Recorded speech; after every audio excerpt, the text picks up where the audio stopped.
Cuddly like a turtleneck, the neck gaiter is a must-have winter accessory for men, women, and children. It doubles as a hat, a ponytail cap, headband, ski mask, neck warmer, and scarf. Wear it alone or in addition to other winter accessories. Since it does not have dangly ends, it is ideal for those who snowmobile or work outside in wintry conditions. Stash one in the car so it's handy for when you clear snow and ice from the windshield or in case of a winter emergency. The 1x1 ribbing allows plenty of stretch sideways, so one size really does fit all. However, I do make them a little shorter for the kids and for the ladies. In this video, you will learn how to create the perfect cast-on for the ribbing, how to knit the gaiter, how to do the perfect bind-off, and lastly, how to seam the gaiter. Plus, you will find that the cast-on and bind-off edges look, feel, and stretch so much alike, you will have a hard time telling them apart.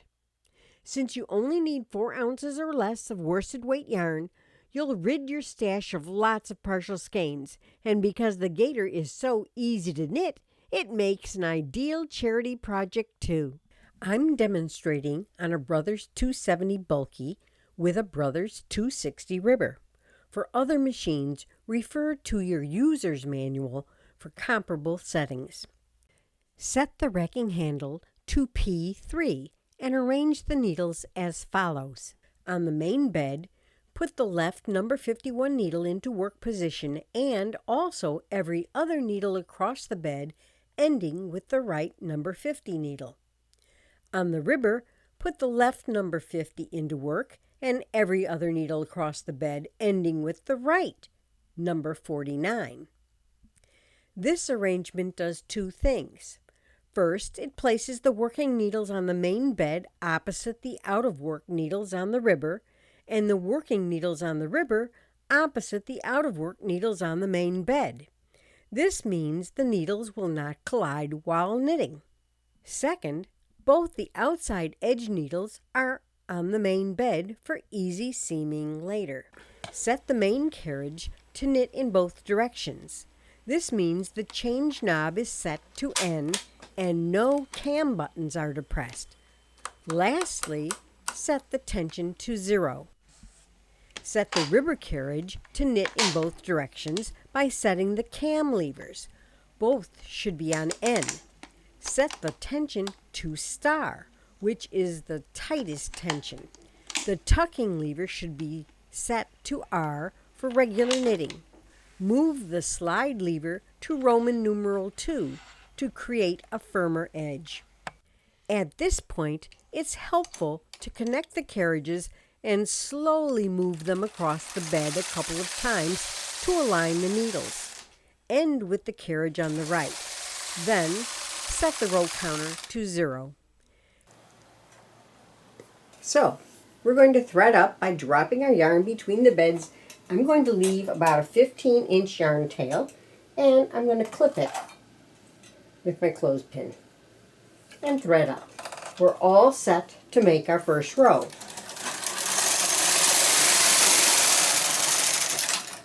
See how that zigzagged across? Okay, so now I'm going to put my cast-on comb in, and I already pulled the wire on it. I'm going to find about the center point and lift it up so that it's right around 0. Now I'm holding it up, and if you notice how these little prongs come up between the zigzag stitches of the first row. Replace the wire and thread it all the way across. On the right end, the wire stab should be forward and snug against the last tooth.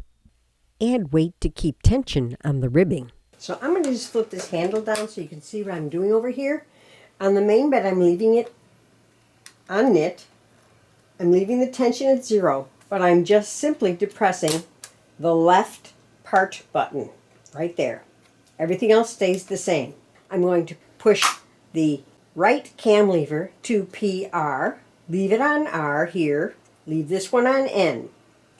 The tension is going to come up to 0 and it's going to stay on Roman numeral number 2.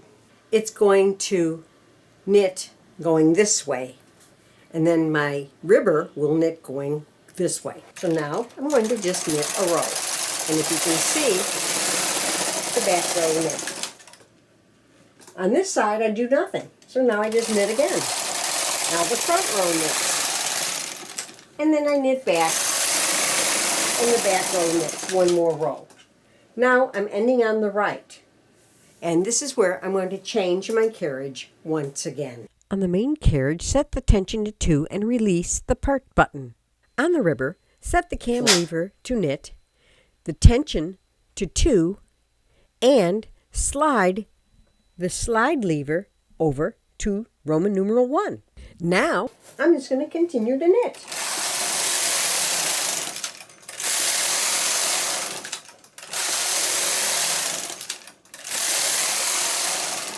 I'll meet you when I get to the desired length. You want to measure out at least 4 widths of the needles. And you can cut your yarn. Because when we do the final edging, you'll need that to do the perfect bind off edge with a tapestry needle. Thread the carriage with waste yarn and set the tension 2 full numbers higher on both carriages. Then set the carriages as you did before for circular knitting by depressing the left part button on the main carriage and moving the right cam lever to PR on the ribber.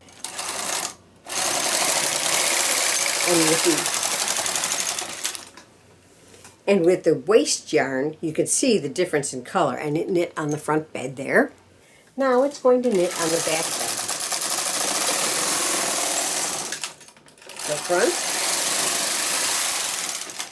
and the main bed. So I knit about 12 rows just so that I have enough so that it doesn't unwind when I don't want it to.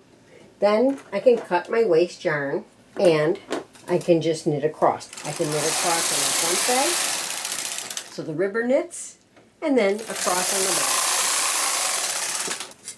I successfully dropped off my beautiful little gaiter, and then I'm going to take out my wire and give it a stretch this way and let it rest for a little while. On the next part, I'm going to show you how to bind off with a tapestry needle so that you can't tell the bind off edge from the cast on edge.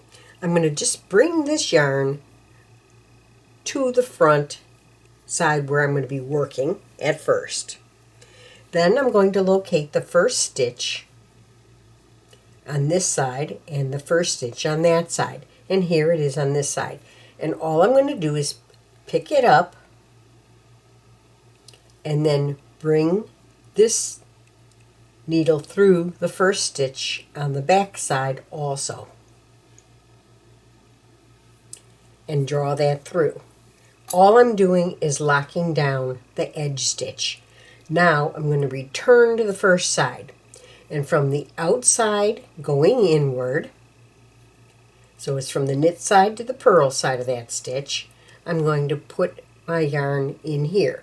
Now I'm not going to talk about purl stitches anymore, but then I'm going to draw that yarn through there like so. But I'm going to come up in the next stitch and go from the inside out.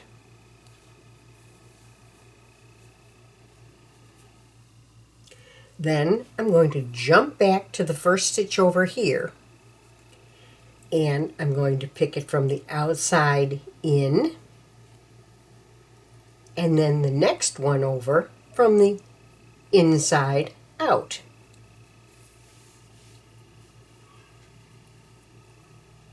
Now notice I'm not pulling this up very tight.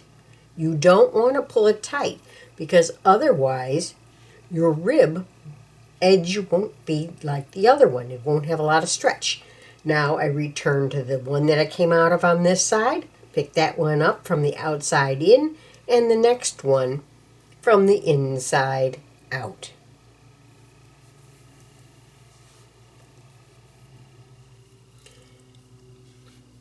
Then return to the one that you finished on this side, outside in, inside out.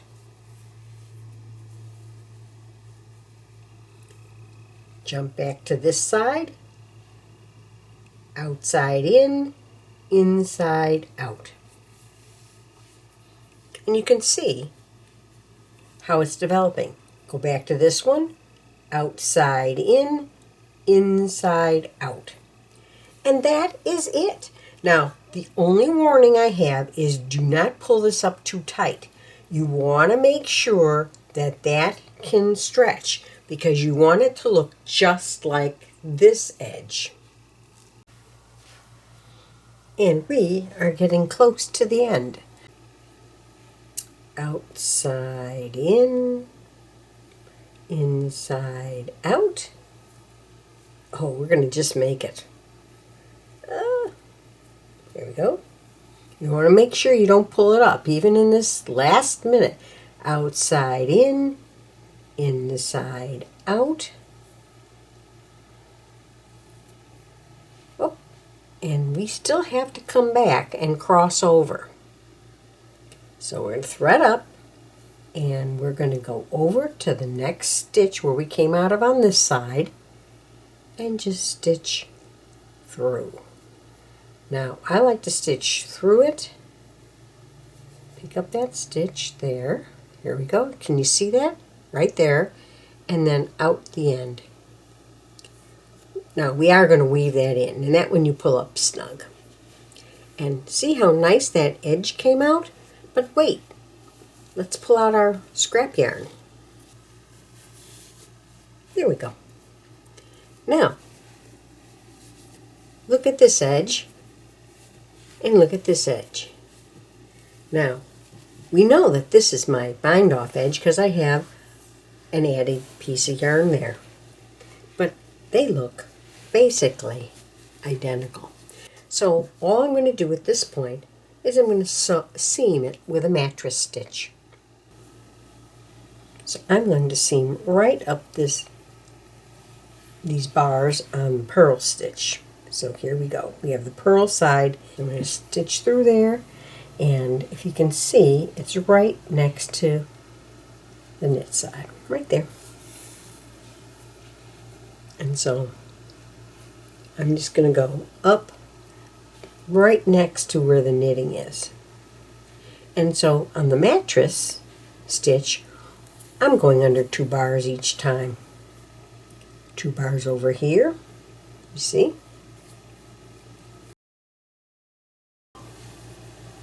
And 2 bars over here. So this is the only work I have to do. When I get to the top, I weave the ends in, and I'm done. This is so much fun. I hope you enjoyed watching this video. Please take a moment to subscribe and ring the bell to receive notifications of upcoming videos and events. Happy machine knitting!